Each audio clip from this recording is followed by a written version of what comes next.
9h03 et vous êtes toujours en direct sur TV Finance et Boursorama. L'heure de prendre le pouls de la bourse à son ouverture avec Xavier Fenot, associé chez Interactive Trading. Bonjour Xavier. Bonjour. Alors vous êtes au téléphone avec nous Xavier. À quoi est-ce qu'on peut s'attendre sur les marchés ce matin ? Pour le moment, les marchés sont toujours dans une ascension fulgurante d'ailleurs depuis le début de l'année.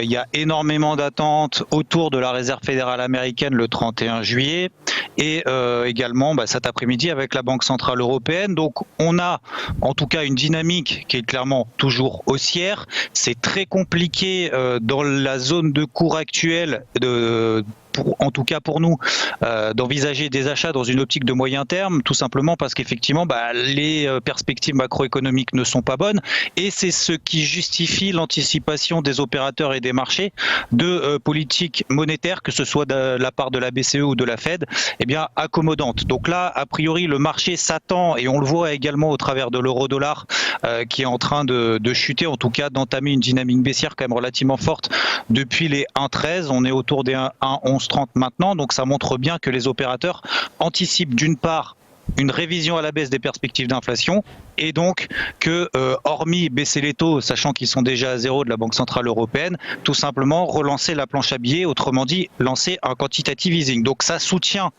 artificiellement entre guillemets les marchés pour le moment. Le CAC réalise des nouveaux records annuels au-dessus des 5600 points. Alors si on est parti à la plage depuis le 1er juillet, finalement il ne s'est pas passé grand-chose puisque le CAC était autour des 5600 points. Il n'y a que vis-à-vis de ces anticipations de la BCE cet après-midi que les marchés, a priori, dans un premier temps, je pense, allègent leur position vendeuse par précaution et d'un autre côté peut-être achètent un petit peu par défaut, voire par dépit. Donc on a toujours clairement une ascension des marchés. Il y a deux options pour nous. La première, c'est en intraday pour éviter de prendre le risque d'acheter sur les niveaux de record annuel actuels dans une optique de moyen terme. C'est en intraday privilégier des achats, certes, dans le sens de la dynamique, mais dans une optique de moyen terme, chez Interactive Trading en tout cas, nous on privilégie on préfère rester à l'écart dans la mesure où on n'a absolument pas de visibilité dans la zone de cours actuelle et on préfère attendre des signaux baissiers pour nous placer vendeurs si jamais le mouvement qu'on est en train d'opérer depuis ce matin est considéré comme on appelle un bull trap, c'est-à-dire un piège acheteur. Donc pour le moment, on préfère rester à l'écart, voir ce qui va se passer au niveau de la Banque centrale européenne et si on devait repasser sous les 5006 voire 5540 points, alors là, effectivement, on entamerait une dynamique baissière, mais pour le moment, c'est absolument pas le cas.